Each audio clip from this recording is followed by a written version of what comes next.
अस्सलाम वालेकुम जी। हमारा आज का जो टॉपिक है वो है treatment to limit the movement. ये हमारा मैनुअल थेरेपी की बुक से चैप्टर नंबर 6 है और इससे प्रीवियस वीडियोस हमारे चैनल पे ऑलरेडी अपलोडेड हैं। सो अगर किसी ने चैप्टर 7 या चैप्टर 6 या किसी भी चैप्टर की वीडियोस देखनी है तो आप लोग मेरे चैनल पे देख सकते हैं। अगर कोई वीडियो मिसिंग है तो कमेंट बॉक्स में ज़रूर बताएगा।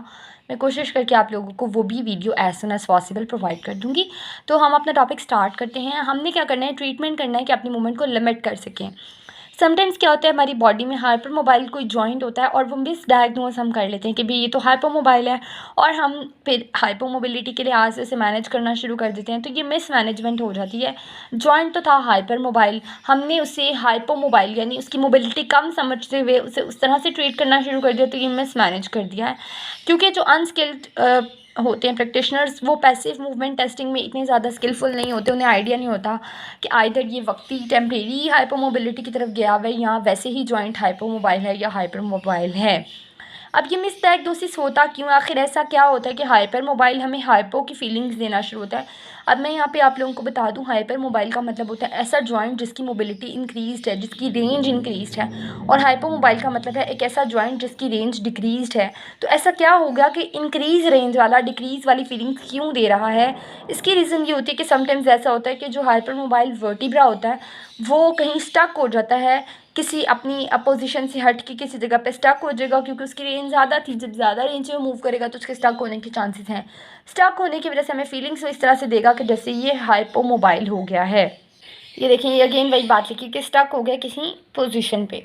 The skilled application of the traction and gliding test manoeuvres. अगर हम ट्रैक्शन टेस्ट अप्लाई करते हैं या ग्लाइडिंग टेस्ट अप्लाई करते हैं तो वो चीज़ समटाइम जॉइंट को रिलीज़ कर देती है और हमें रिवील कर देती है। ज़ाहिर है जहाँ पे जॉइंट स्टक हुआ था, अब वो अगर रिलीज़ हो गया तो अब हमें रिवील हो जाएगा कि यहाँ पे तो जॉइंट की हाइपर मोबिलिटी है। ठीक है।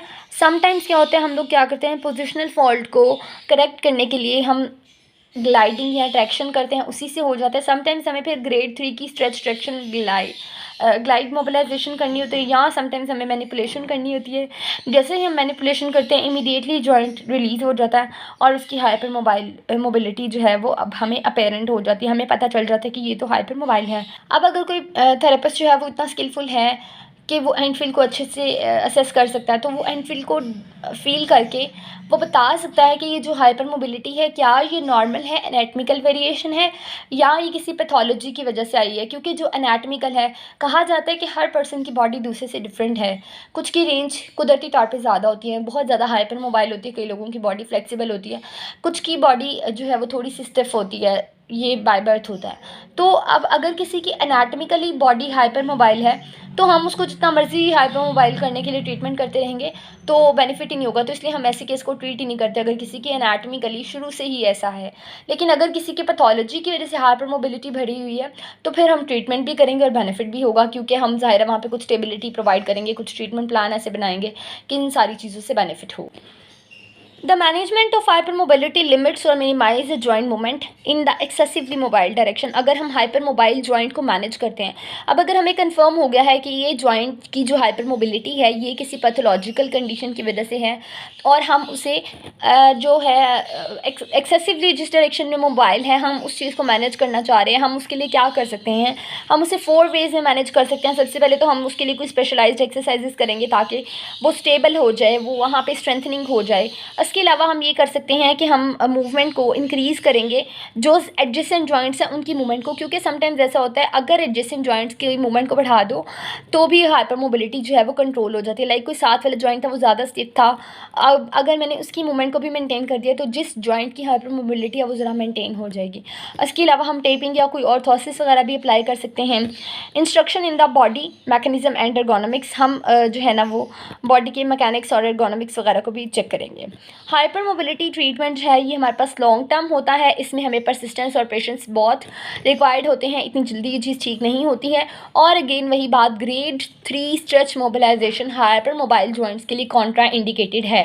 सो वही बात हो गई कि अगर हाइपर मोबाइल को हम हाइपो समझ लेंगे तो हम उसको मिसमैनेज कर सकते हैं। इसलिए ये चीज़ श्योर कर लो स्टार्ट से ही कि आइदर ये किस कंडीशन में फॉल कर रहा है ताकि उसे उस हिसाब से डील किया जा सके। नेक्स्ट है हमारे पास सपोर्टिव डिवाइसेस। सपोर्टिव डिवाइसेस की बात करते हैं तो हम लोग अपनी बॉडी में कई जगह पे सपोर्टिव डिवाइसेस यूज़ करते हैं, जैसे कि लंबोसेक्रल बेल्ट्स हम लोग यूज़ कर लेते हैं, जो हमारे क्लिनिक्स में आमतौर पे पेशेंट्स आते हैं, हमने देखा होता है बैक बेल्ट उन्होंने लगाई होती है, वो बैक बेल्ट एक सपोर्टिव डिवाइस है। या हम सर्वाइकल कॉलर्स यूज़ कर लेते हैं, ठीक है। ये सारी चीज़ जो है वो हमारे इन्वॉल्व जॉइंट को एक्यूट स्टेज ऑफ इंजरी में या एक्यूट स्टेज ऑफ हीलिंग में इसको प्रोटेक्ट करके रखती है, प्रोटेक्शन प्रोवाइड करती है, ठीक है। अब इन डिवाइसेस को हम ड्यूरिंग द एक्यूट स्टेज तो यूज़ कर ही सकते हैं, लेकिन आफ्टर द ट्रीटमेंट भी हम यूज़ कर सकते हैं। लाइक अगर मेरा एक पेशेंट है, मैंने इसे ट्रीट कर दिया है, लेकिन मैं चाहती हूँ कि वो अभी जो भी अपनी जॉब एक्टिविटीज़ पे जाए, चाहे वो प्रोलॉन्ग कंप्यूटर वर्क करें या अगर वो अपनी स्पोर्ट्स पे वापस जा रहा है, तो दोबारा से कहीं ये प्रॉब्लम वापस ना आ जाए, तो एज अ प्रोटेक्शन मैं आफ्टर ट्रीटमेंट भी इसे यूज़ कर सकती हूँ। और अगर सिम्टम्स किसी पेशेंट के रिकरेंट हैं, बार बार वापस आते हैं, तो भी हम इसे यूज़ करेंगे, ठीक है।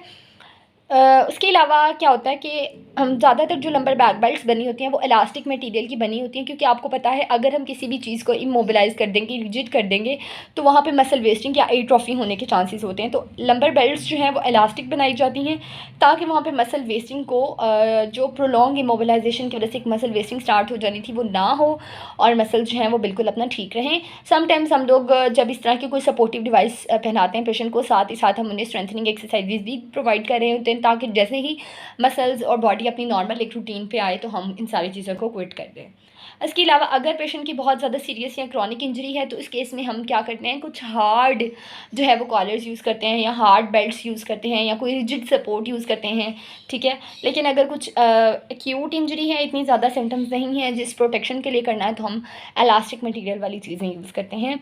और इस केसेस में हम लोग अगर जो ज़्यादा सीरियस और क्रॉनिक इंजरी है, इसमें हमने जो एक्सरसाइज यूज़ करनी है वो हमने आइसोमेट्रिक प्लान यूज़ करना है, ठीक है, ताकि डीकंडीशनिंग ना हो जाए रिजिड इमोबिलाइजेशन की वजह से। जो एक डीकंडीशनिंग इफेक्ट मैंने ऊपर भी बताया कि डीकंडीशनिंग इफेक्ट आता है अगर हम किसी चीज़ को इमोबिलाइज कर देते हैं, तो उस इफेक्ट को बैलेंस करने के लिए हमने क्या करना है, आइसोमेट्रिक एक्सरसाइजेस करनी है ताकि मसल्स जो हैं वो एट्रोफी की तरफ ना जाएं। तो व्यूअर्स, आज का हमारा टॉपिक यहीं तक था। अगर आप लोगों को इसमें किसी किस्म की भी कुछ मुश्किल है, कमेंट बॉक्स में बता सकते हैं।